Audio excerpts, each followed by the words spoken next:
Hi, Glucose friends. Today I'm talking with Glucose athlete Brian Post. Brian is an elite level runner from Georgia who's currently on a 50 sub 3 quest, meaning he's running 50 marathons in all 50 states and running all of them under 3 hours. Brian's also an airline captain for JetBlue Airways, so we're not sure how he fits it all in, but we're hoping to find out today. Hey, Brian, thanks for joining us. Hey, Sarah, thanks. It's great talking with you guys today. I'm super excited to talk to you today, partly because I think you have the coolest job in the world, but also I'm very intrigued your marathon journey. I'm curious, where'd you get the idea to run 50 marathons and why under 3 hours? Well, thank you. I originally got the idea through the club called 50 Sub 4 Marathon Club, which I found out through my friend in New York at the time, Andrew Conklin. Him and his now wife, Angela, were on a quest to run a marathon in every state in under 4 hours. So that gave me the idea to start doing all the states with a specific time in mind. What keeps you inspired? Just to finish up your 50 states? Well, my inspiration came a little bit longer because I was going pretty hard on the 50 sub 4, and I started getting the 50 sub 3s. And then later on, I met my wife, Shannon Hayes, at the time, and she was finishing all of her states under 4 hours as well. And she actually completed her 50 sub 4 marathon quest and ran a marathon in every state all under 4 hours. And since then, she's been supporting me to keep going. If it wasn't for her, I probably would have stopped the journey. So that's a lot of marathons to run. Can you talk a little bit about your athletic background? I mean, certainly you're not doing these as a off the couch kind of guy, or maybe you are, but I don't think so. I've seen your pictures. You Well, look pretty fit. well, thank you. Well, we all started on the couch originally, but luckily, I grew up when I was younger in Coldwater, Ohio. We grew up right next to the public swimming pool, and when I was a pretty young age, I actually walked over on my own and joined the swim team. And then that night at dinner, mom and dad we're all sitting down and eating dinner. And then I brought up to mom, "Oh, I went and joined the swim team this morning." She was like, "What?" And then I gave her the forms to fill out. We just had to buy the Speedo, and I was in. But I grew up as a swimmer, and then also we had a really bike-friendly community in Coldwater, Ohio. So I rode my bike all the time, which I loved it for some reason as a kid. And I was even in the St. Jude had a fundraiser. It was the bikeathon, and when I was probably no more than 11 years old, we just went back and forth on the bike path, and it was I think 5 miles each way, and I just kept going. I was having the best time of my life, just wearing just shorts, shoes, and whatever shirt I had that day, and ended up going 50 miles. And Oh so my I've always, gosh. yeah, and I got second place for the fundraising. I didn't do as good on the fundraising, but I was out there longer than anyone else, and I think they felt bad that I rode that far and didn't win. And then the swimming kept me going for sure. I swam all through high school, and then I also swam in college for a couple of years. When I was raised, we were outside all the time doing, either playing in the park or riding bikes. And when I was a kid, I didn't think about just what you did, but it's definitely influenced who I am today. And who you are today, you have a job with a ton of travel. Um, and then you throw races in there. I don't know when you have time to train. What is your strategy? So a lot of times we'll travel for the marathon. Typically, it's always my wife Shannon, and a good percentage of the time we'll also have our dog Peanut with us. So we'll go travel for the marathon, run the marathon, and then a lot of times that night or maybe the next day we'll be heading home. I'll pack, and then I'll fly out to work. But those rest days come pretty easy for me because a lot of times I'm coming off the back end of the marathon. So just I'll be flying every day, but I don't have to run, and focusing more on getting nutrition. And then as far as fitting it in, you get to a point where it becomes part of your lifestyle, and everyone around you knows you have to sneak in your run. And the nice thing about running is you can do it anywhere. Mhm. The biggest challenge is getting out the door. So it's really just about, I might fly all day, and then we'll get to the hotel, and I typically go straight to the room, change, and either go outside and run or hit the treadmill and run. I'll come in, shower, eat, and go to sleep. That's pretty typical. So the nice thing with flying, I have a lot of responsibility at work, but once the parking brake's set and we're off the plane, I'm off duty, so I can Yeah. concentrate on that. And then the big thing's fitting in the sleep. So you want to make sure you get your head on the pillow for a good 6 to 8 hours of sleep. As far as coaching, right now I'm working with Michael Crouch through McCurdy Trains, and that's been very helpful. And I've coached myself a lot over the years, and I feel pretty good knowledge on training. My wife's a cross country coach. I've trained with them before. I have a friend that I swam with. He was a professional triathlete, Matt Mangian. He coached me probably 7 years back, Mhm. and so I gained a lot of knowledge from that. But the big thing with the coach now that I'm benefiting from is he's keeping me disciplined, because it's easy to get carried away. You can either, not run enough, but you can also, on the other end, run too much. And if you're focused on a goal, sometimes it's hard to take recovery days, because, Mhm. even though you just ran a marathon, to sit around for 2, 3, 4 days and not run just seems like you're being lazy, or that you're not trying Right. hard enough. But then you get Right. a coach in there that you respect, and they tell you need these rest days, and it's great. You just take them. You mentioned when you're recovering, you focus a lot on your nutrition, and I want to point out that since you're talking to Glucose, that you do use our products, at least from a sports nutrition standpoint. Can you talk a little bit about how it's helped you, how you use the products in training and racing and Yeah, well, I could probably talk for over an hour on all the ways I've used glucose over the years, from Ironman to the Appalachian Trail to our everyday lifestyle. For sure, using it in the races improves my recovery time. And a lot of people don't think about that. If you're doing multiple marathons, you need to keep your body fueled during the race, and that will reduce the amount of time that your muscles need to recover because they're fueled. And the big thing with using glucose is, I think it's the most efficient source of energy. And I've seen that because before glucose existed, I used other brands. And at the end of an Ironman competition, just taking those gels, like at the end of the day, I just felt like I wanted to puke. If I saw another gel, I would puke. But then I started using the glucose gels, and it definitely changed how I felt during the race, especially at the end. And then the big thing is staying hydrated. So we always have probably 6 bottles of glucose pre-made with the powder in the refrigerator, and we drink that a lot throughout the day. And then at Mhm. work, I always carry the tablets around with me. If I'm ever feeling just lethargic or tired, I'll take one tablet, and they're delicious. It's like Smarties, but it gives you energy. And for me, it feels better than drinking coffee, because coffee just get that big spike of energy, and then you feel drained.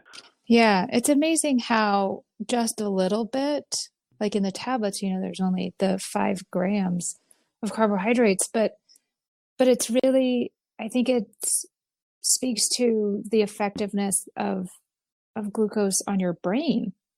And it doesn't take that much, but your brain consumes so much Right. glucose. I love to envision you walking through the airport, taking a glucose tablet. Yeah, it definitely helps, and it's benefited Shannon a lot too. She's been working on her doctorate's degree, and she's the definitely the biggest consumer of glucose at the house, but she always has her computer and her books out, and that helps keep her sharp as well. You also run for the ultra running shoe team. Yeah, it's the Ultra Red Team. So we, have a lot of runners that use our product. I'm sure they'd love to hear your feedback on those running shoes, which ones you're using, and if you had any advice to give on running shoe selection. Well, yeah, absolutely. Well, when I got into running, I was pretty big on running form. And every time I went to a shoe store, I didn't know much. They would give me the big, bulky shoes with support in them. And I just never liked the way they felt. And then when Ultra came out, it was all about running naturally. So the big things that Ultra has is two main features that makes their shoe unique. The first thing is they have balanced cushioning. So the amount of cushion between the heel and the midfoot sits at the same level. So you don't have extra heel cushioning. It's the same. And they have shoes that are light cushion, medium, all the way to high cushioning, depending on what you're doing. And then the other thing is they have a foot-shaped toe box. A lot of shoes are very narrow, and over time could have some pretty bad effects on your feet and your toes. So as a marathon runner that plans on running well into my 80s or whatever, I'm concerned about, my long-term health. And I feel with good running form, you can really help protect yourself that way. Currently, the ultras that I'm running in, I do a lot of my kind of base training in the Ultra Torin, which is, I feel, is their most comfortable shoe. It's a mid-cushion shoe. And then my speed work I've been doing in the Escalante Racers, which have been awesome. And then I also race my marathon in the Escalante Racers. And they're also very well known for their trail shoes. I'm on the roads most of the time, so those are my two go-tos. But running the marathon is a really big goal for a lot of people. It's maybe a stretch goal. And, what kind of advice would you give someone headed out to do their first one?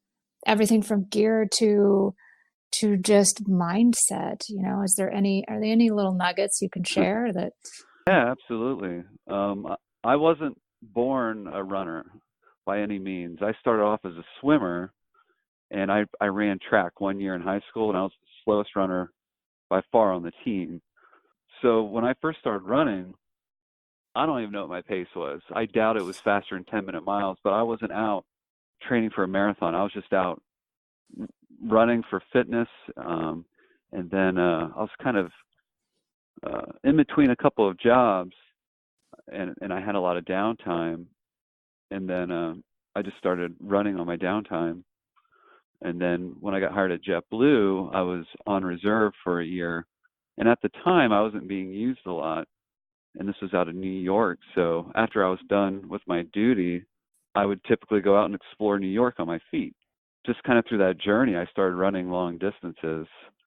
I didn't even know how far I was going. I just knew I was gone for a long time. So then I started checking out marathons, and I was like, oh, wow, maybe I can do a marathon. So the first thing I did is I signed up for it.